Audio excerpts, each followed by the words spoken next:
Voter তালিকা বছর বছর যেভাবে হয়েছে আপনি যদি দেখেন 2002 4,58,00,000।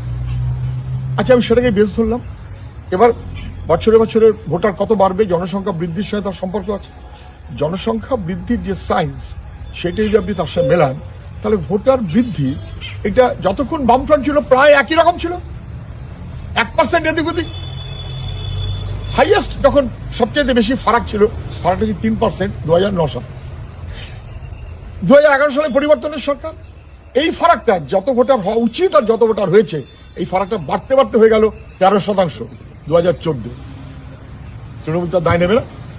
এবার 2014 পর ডাবল ইঞ্জিন সরকার, দিল্লিতে বিজেপি, রাজ্যের তৃণমূল, বাড়তে বাড়তে হয়ে গেল 20% 2024-এর তালিকায়। এ দায় তৃণমূল অস্বীকার করতে পারবে না বিজেপি অস্বীকার করতে পারবে?